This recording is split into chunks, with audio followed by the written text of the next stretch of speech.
Bonjour Samira Sitaïl, vous êtes ambassadeur du Maroc en France. Mardi, le président de la République française a adressé une lettre au roi Mohamed VI du Maroc.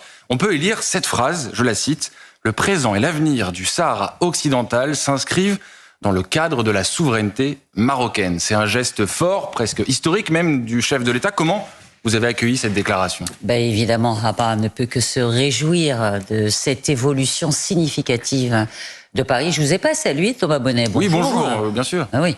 Alors, je vous disais que Rabat ne pouvait que se réjouir de cette évolution significative de la position de la France, en sachant que cette position ne vient pas du néant. Il y a un plan d'autonomie qui a été présenté par le Maroc depuis 2007 et la France soutient ce plan d'autonomie. Alors, ce qui est nouveau aujourd'hui, c'est qu'effectivement, ce soutien, cet appui de la France au plan, à la souveraineté du Maroc sur ses provinces du Sud, d'une part, et puis d'autre part, ce plan d'autonomie considéré dorénavant par la France comme étant la seule base pour le règlement du différend. Est-ce que vous vous y attendiez? Est-ce que c'est une surprise pour les autorités marocaines, cette prise de position? En réalité, je suis tentée de dire non, que ce n'était pas une surprise, que c'est dans l'ordre des choses et que c'est en parfaite cohérence avec la position de Paris aux côtés de Rabat sur ce conflit depuis, encore une fois, au moins 2007, c'est-à-dire depuis que le Maroc a posé sur la table de négociation cette proposition d'autonomie. Et le premier pays qui a salué cette proposition d'autonomie à l'époque, évidemment, c'était la France. Pourquoi maintenant? Un mot sur le timing. On rappelle que ce courrier a été envoyé pour la fête du trône, les 25 ans de l'intronisation de Mohamed VI. Pourquoi maintenant alors? D'abord, il fallait une occasion pour le faire et la fête du trône, en effet, en était une. Et puis, je vous rappelle que c'est un long processus qu'il y a eu avant. Nous avons commencé à co-construire cette relation qui est la nôtre depuis octobre dernier. Donc, c'est l'aboutissement de plusieurs mois de discussion où nous avons coché toutes les cases, à commencer par celle de la confiance, et que nous avons posé sur la table un certain nombre de sujets pour rénover ce partenariat, le partenariat qui est le nôtre, et en faire quelque chose d'exceptionnel, si vous voulez que nous en parlions. Bien sûr, on va en parler. Pour nos téléspectateurs et nos auditeurs d'Europe 1 qui nous écoutent, rappelons quand même quel est l'enjeu du Sahara occidental. C'est un territoire disputé. Comment vous pourriez résumer la situation de ce territoire sur les dernières décennies? Alors écoutez, ce territoire, d'abord, il faut préciser qu'avant que les Espagnols ne le colonisent pendant 91 ans, jusqu'à 1975, ce territoire était marocain, partie intégrante de l'empire chérifien. Et personne ne peut le contester, encore moins les historiens qui constatent évidemment, et encore moins sur le plan juridique, le lien ancestral entre les tribus habitant dans cette région et le sultan du Maroc. Et ces liens font que ce Sahara appartenait et était sous souveraineté marocaine. Et depuis, il est disputé. Il y a le fameux Front Polisario qui conteste la souveraineté du Maroc justement sur ce territoire. La milice du Polisario, créée en 1973 par le dictateur libyen Mouammar Kadhafi, dans un contexte de guerre froide, dans un contexte où une monarchie comme celle du Royaume du Maroc dans cette région du monde devait être combattue. Lorsque Mouammar Kadhafi revient de meilleurs sentiments, c'est l'Algérie qui prend le relais en 1975 pour pouvoir soutenir, armer, utiliser, tel un marionnettiste, cette milice du Polisario pour défendre ses intérêts contre ceux du Maroc. On va revenir sur le rôle de l'Algérie dans un instant, mais un autre passage de la lettre adressée par Emmanuel Macron au roi Mohamed VI, la France apporte son soutien justement au plan proposé en 2007 par le Maroc. Est-ce que vous pouvez nous détailler qu'est-ce qu'il y a dans ce plan? Alors, ce plan comprend donc une large autonomie, la décision par les populations locales qui vont élire leurs représentants. Donc, les populations locales prennent en main leur destin. D'ailleurs, elles le font déjà avec de multiples manières. Donc, pour caricaturer, mais si nous devions faire une comparaison, ce serait un peu comme les Landers. D'ailleurs, feu Sa Majesté Hassan II faisait cette comparaison. Donc une très large autonomie des 12 grandes régions du Maroc, y compris celle des provinces du Sud, avec un drapeau et une monnaie commune. Mais des prérogatives qui resteraient liées, gérées par le Maroc sur les questions régaliennes, par exemple ? Sur la question de la politique étrangère, de toute évidence, mais les affaires internes, les affaires des provinces du Sud seront gérées par les habitants des provinces du Sud eux-mêmes. Et c'est toute la force de ce plan d'autonomie. Je vous rappelle, Thomas Bonnet, qui est depuis, vous savez, les 23 dernières résolutions des Nations Unies, considère ce plan d'autonomie comme étant une option crédible et sérieuse pour le règlement de ce dossier. Si vous permettez, pendant une dizaine d'années, nous avons testé l'option du référendum entre 91 et 2001. Parce qu'il était prévu dans les accords de cessez-le-feu, on le rappelle, qui ont été signés en 1991. Et nous n'avons pas réussi à mettre en place, à concrétiser cette option de référendum, tout simplement parce que nous ne sommes pas mis d'accord sur le corpus électoral. Les adversaires du Maroc ont mis à l'intérieur de ce corpus électoral tout un tas de populations qui n'étaient pas originaires des provinces du Sud.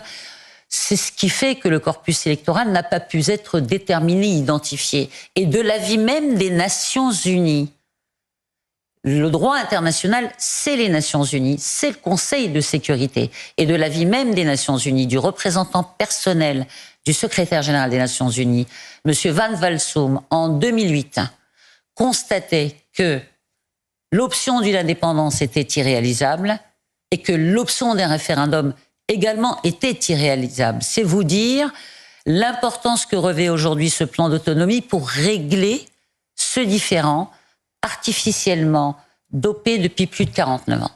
Vous en parliez, le rôle de l'Algérie dans cette situation. La décision d'Emmanuel Macron a suscité une crise diplomatique avec l'Algérie qui a décidé le retrait immédiat de son ambassadeur en France. Par son geste, la France, dit Ahmed Attaf, le ministre algérien des Affaires étrangères, défend la légitimité de l'ordre colonial. Qu'est-ce que vous répondez à cette déclaration ? J'ai envie de répondre par une question, Thomas Bonnet. Pourquoi l'Algérie n'a-t-elle pas rompu ses relations diplomatiques avec les États-Unis ou rappelé son ambassadeur des États-Unis? Parce que les États-Unis ont reconnu également ce plan en 2020. Lorsque les États-Unis ont reconnu la souveraineté du Maroc sur ces provinces du Sud, pourquoi ne l'a-t-elle pas fait? Je me contenterai de poser juste cette question. Vous parliez justement des États-Unis. Ils ont reconnu en 2020 la souveraineté du Maroc sur le Sahara occidental. Parmi les raisons qui ont expliqué ce changement de position des États-Unis, il y a les accords d'Abraham qui ont été passés entre le Maroc et l'État d'Israël. Où en est-on de ce processus de normalisation des relations entre le Maroc et Israël actuellement? Écoutez, entendons-nous bien déjà. La souveraineté du Maroc reconnue par les États-Unis et par l'État d'Israël ne fait pas l'objet d'un deal à partir duquel les accords d'Abraham seraient signés de l'autre côté. Le Maroc est un pays qui, bien avant les accords d'Abraham, avait déjà établi des relations avec Israël. Nous les avions rompues au moment de la première intifada.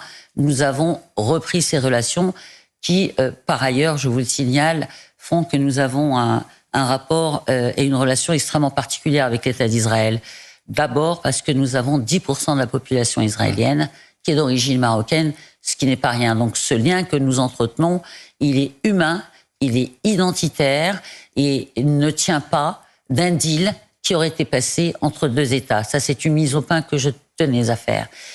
Pour ce qui est de la situation actuellement, excusez-moi, j'ai oublié votre question. Non, simplement, oui, le rôle que peut jouer le Maroc dans la situation au Proche-Orient. Vous savez, il le joue déjà. Aujourd'hui, lorsqu'il s'est agi au premier jour du Ramadan d'aider les populations palestiniennes en détresse à accéder à une aide humanitaire, nous sommes le seul pays que l'État d'Israël a autorisé à acheminer des aides humanitaires par voie terrestre. À l'époque, plus de 21 tonnes. Et je répète encore une fois, par voie terrestre, lorsque les autres pays, y compris les États-Unis, n'étaient pas autorisés à le faire, si ce n'est par voie aérienne. Nous avons réalisé, il y a quelques semaines encore, l'envoi d'une seconde aide humanitaire. Nous avons, bien évidemment, une relation très particulière également avec le peuple palestinien. Il s'agit pour nous de soutenir la solution à 2 États, ce que fait également la France, notre partenaire, et la plupart des pays dans le monde. Les droits inaliénables du peuple palestinien ne sauraient être balayés du revers de la main. Et en même temps, encore une fois, nous entretenons des relations avec les 2 parties qui nous permettront, de manière crédible, de nous asseoir à la table de négociation lorsqu'il faudra le faire. Samira Sitaïl, revenons sur les relations entre la France et le Maroc.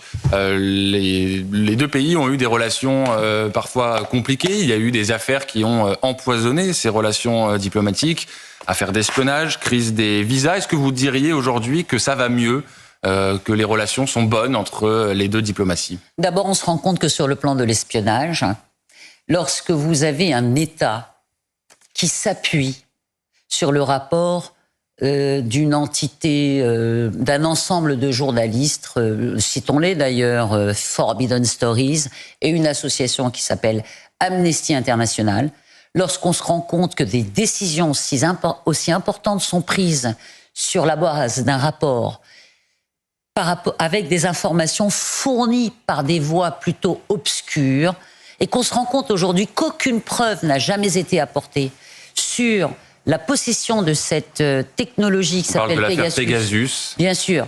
Vous parlez d'espionnage, je parle de Pegasus. Ouais, bien sûr.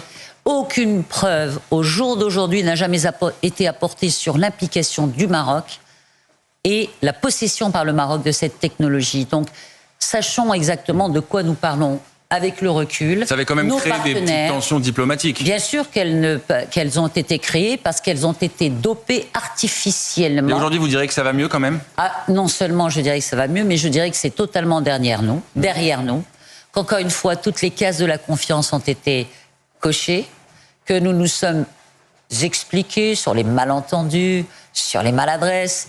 On s'est parfois un peu même tourné le dos, mais encore une fois, cette relation qui est tout simplement irremplaçable entre le Maroc et la France, qui est très forte parce qu'elle repose sur une amitié, une fraternité et sur des intérêts communs pour la prospérité de nos 2 peuples. Vous savez, ça ne se limite pas à des chiffres, des pourcentages, des contrats signés ici et là. C'est vraiment quelque chose de très intense. Nous avons 1 700 000 Marocains d'origine ou binationaux établis en France, qu'ils soient de confession musulmane ou qu'ils soient de confession juive. Et ça, je peux vous dire que ça renforce substantiellement les liens. Justement, sur la question des visas et de la coopération entre la France et le Maroc sur la question migratoire, comment se passe cette coopération en ce moment? Alors écoutez, sur la coopération migratoire, nous avons par exemple, par rapport aux visas, à certaines catégories de visas, nous avons... Aujourd'hui, la situation est totalement rétablie, rappelez-vous. Il y a eu un moment d'une crise des visas, ce qu'on appelle la crise des visas. La situation est aujourd'hui totalement rétablie. Alors évidemment, les consulats sont un peu débordés en France parce qu'ils sont noyés de demandes, mais avec mon homologue Christophe Lecourtier, j'ai bon espoir que tout ceci rentre dans l'ordre assez rapidement, et c'est déjà le cas. Sur la coopération migratoire, vous savez, il y a tout un tas de sujets extrêmement sensibles. Je ne vais pas revenir sur les chiffres. Je dirais simplement que nous travaillons surtout, pour ne pas caricaturer cette question, sur le démantèlement de tous ces réseaux qui font que des individus, souvent en détresse, qu'ils soient sur le territoire africain ou qu'ils soient un peu plus à l'est, se laissent leurrer par un rêve qui voudrait qu'ils viennent en Europe. Alors, nous avons un rôle très important au sud de l'Europe, sur le plan de la sécurité de l'Europe. Il n'y a pas que la question migratoire, il y a également les questions liées au terrorisme. Je résumerai ça très rapidement aux questions de sécurité. On arrive au bout de cette interview, allez-y. J'entends bien. Le fait est que la coopération est très importante, qu'elle se développe et que, encore une fois, elles sont basées sur un rapport de confiance très fort entre nos 2 pays. Merci beaucoup, Samira Sitaïl, l'ambassadeur du Maroc en France. C'était votre grande interview en direct sur CNews et sur Europe. Merci.